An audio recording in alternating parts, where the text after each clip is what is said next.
Carissa, you are finally here. We are finally here. We made it. It's been quite a journey getting to this place. A couple of character traits that describe Carissa is determination and perseverance. There's a scripture verse that I often quoted when you were a child, and is, "Whatsoever thy hand findeth to do, do it with thy might." And Carissa must have really taken this to heart. Anyways, this trait showed itself pretty early in your life when you were barely 4 years old and we started going foster care. We got this teeny tiny little baby girl, and Carissa was just not very big herself. And she was pretty determined she would carry that baby around. The Lord just protected us all. You were the only one of our children that went to the school for kindergarten. And I wasn't very involved in your kindergarten, but I remember being very impressed when it was at the end of the school year, I believe, and getting to see your handwriting, and it was so neat and cursive. I remember you relating the story of one day when you went to school, and I believe your Aunt Karen was your teacher, and you decided that you were going to work really hard and get ahead so you would get a free day. And I guess you went to school the next day, and Aunt Karen wasn't too happy with you and let you know she wasn't there to be your babysitter. Determination can be a really good thing when it's channeled in the right direction, and the character trait just started way back when you were little, and I remember a time when you were probably about 7 years old, and it will probably always be in my memory. A time when apparently she had been outside and she kind of hurt herself, and I guess nobody heard her, and she came in and it just didn't make her feel good that nobody was, helping her out. And she decided that she would act like she hurt her foot. And so we took her in for x-rays, and they didn't find anything, and we took her to a specialist, and she got crutches, and it was quite the experience. I was suspicious a little bit. The specialists, they were not finding anything. And then that went on for around 5 weeks. And then she was out on the trampoline. She came inside. She said that she had heard something. Anyway, and it was all okay again. And so she didn't have the return trip to the specialist and all that. And God dealt with her heart. And sometimes as parents, we don't always know what goes on. We try, but we don't always know. But we do have a God that can deal with hearts. And I believe we were at a revival meeting, and she prayed with me, and the Lord just, He has helped her. But that spark of determination, that's part of her personality. It was back way when she was little, but she has used it in so many ways that I'm amazed by. When she became a high schooler, around that time, she really took over a lot of the responsibility of doing her schoolwork. Of course, she did the normal things of, geometry and algebra and lots of stuff. And like English, she went ahead and reviewed some, I think a book of English that she didn't even need to have to go over again.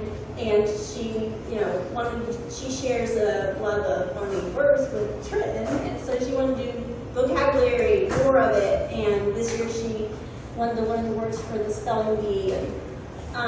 So she's done a lot of, the regular stuff, but she's also done some other things too.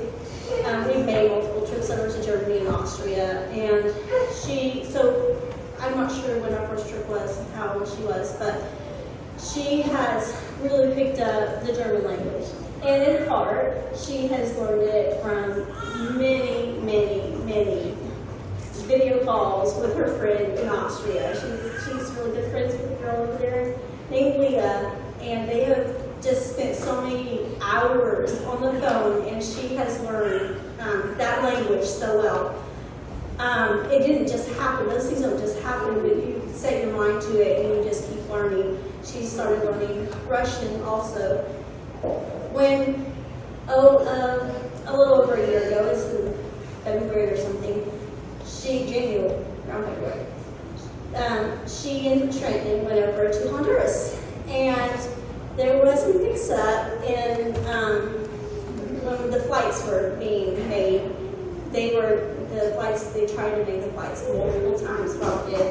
And finally, it's like, whatever, I'm just, and he got to go through. And then the day before they're supposed to come back, it comes to our realization that their ticket isn't saying they're coming back that next day. They're supposed to come back in about a month. And at first, I was like, no. But, of course, they wanted to stay. Trenton and Carissa. And it just, okay. So they stayed. And they had a lot of fun and made a lot of memories. They got to take showers. The water would be off over there. There'd be like maggots in the water and that kind of thing. But they thrived, and they got to help teach in the school. So I feel like she's had, a pretty well-rounded education. Another thing that she's done is last year she bought a milk cow. She doesn't have it now, but she had a milk cow, and she started selling milk. She liked the milk by hand, and it really developed her, I'd say, her people skills even more. Because she was meeting strangers, she was keeping up with like a log of customers, and sometimes it seems like she didn't have enough milk for customers, and other times she had too much milk, she didn't find more customers.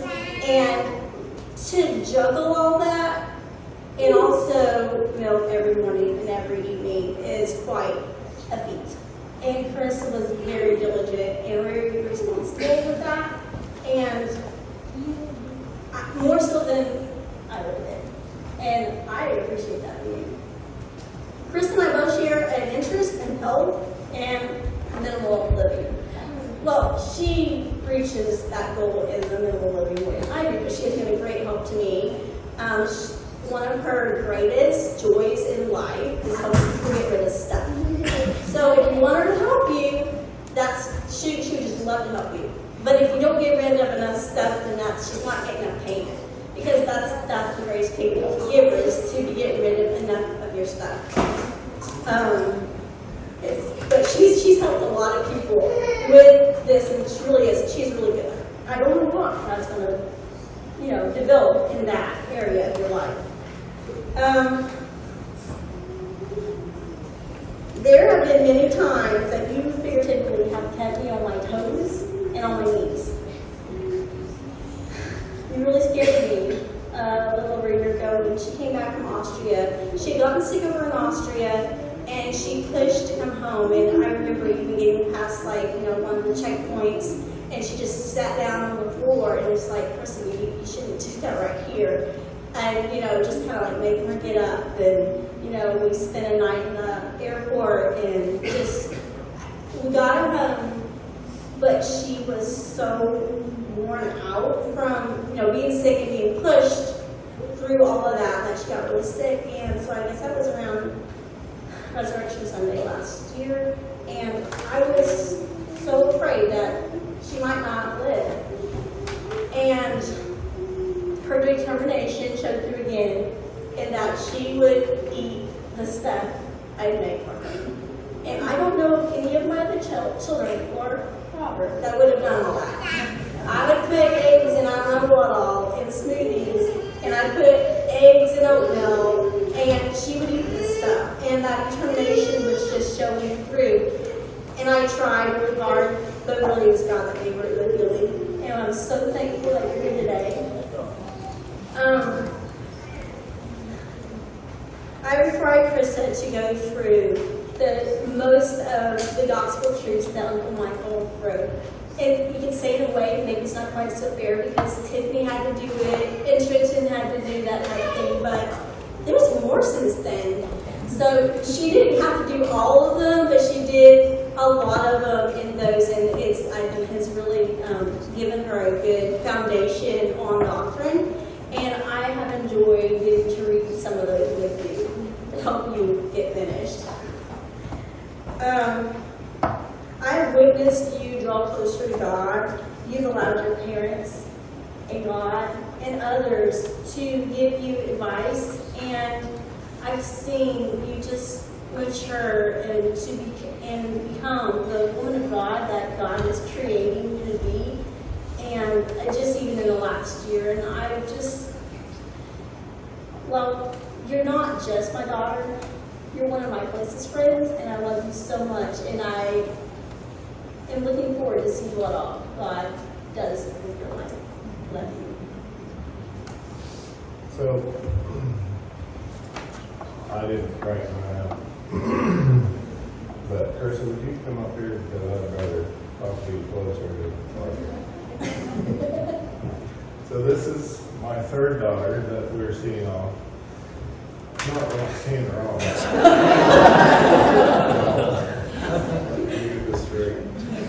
That we are celebrating the graduation.